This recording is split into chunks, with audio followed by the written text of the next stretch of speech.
করলেন লাম আও তাসুমু ফি সাওমিন ফি শাহরিন মিন আশ-শুহুরি ইল্লা ফি শাবান। ইয়া রাসূলুল্লাহ, আপনাকে শাবান ছাড়া অন্য কোন মাসে এত রোজা রাখতে দেখি না, এর কারণটা কি? তখন আল্লাহ রাসূল সাল্লাল্লাহু আলাইহি ওয়াসাল্লাম বললেন, হাদা শাহরু ইয়াতানাজ্জালুল্লাহু ফিস সামা, যে এটা হচ্ছে এমন এক মাস যেই মাসের মধ্যে আল্লাহ রাব্বুল আলামিন নিজে এইভাবে করে অবতরণ করে আসেন, নেমে আসেন দুনিয়ার আসমানে। আর ইয়াগফিরু নাসু আনহু বাইনা রাজবিন ওয়া রমাদান, এটা এমন এক মাস যেই মাসে মানুষ একটু আমলে গাফলতি করে, চিন্তা করে আরে রমজানে তো রোজা রাখবই, অন্যান্য মাসে রাখলেও শাবানে একটু রাখে কম, রমজানে তো যাকাত ফিতরা দিবই, এই মাসে দেওয়া বন্ধ করে দেয়, সদকা করাও বন্ধ করে দেয়, তারপরে তাহাজ্জুদ পড়াও বন্ধ করে দেয়।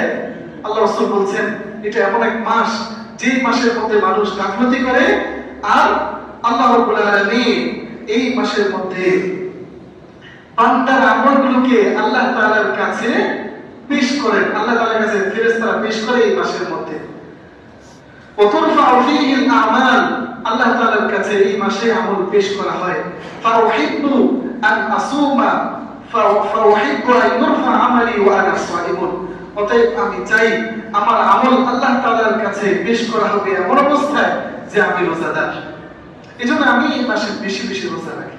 মুহতারাম হাজিরিন, সহিহ হাদিসগুলো দ্বারা প্রমাণিত দিনের আমল আল্লাহ তাআলার কাছে সারা দিন শেষে আসরের সময় বিশেষ ফেরেশতারা আল্লাহ তাআলার কাছে নিয়ে যান যে বান্দা সারাদিন এই কাজগুলো করেছে, আর রাতের আমলগুলো ফজরের সময় আল্লাহ তাআলার কাছে নিয়ে যান বিশেষ ফেরেশতা।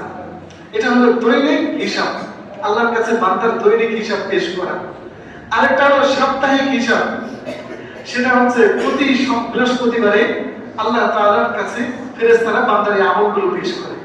আরেকটা হলো বাৎসরিক হিসাব, সেটা হচ্ছে এই শাবান মাসের মধ্যে আল্লাহ তাআলার কাছে ফেরেশতারা বান্দার আমলগুলোকে তুলে ধরে।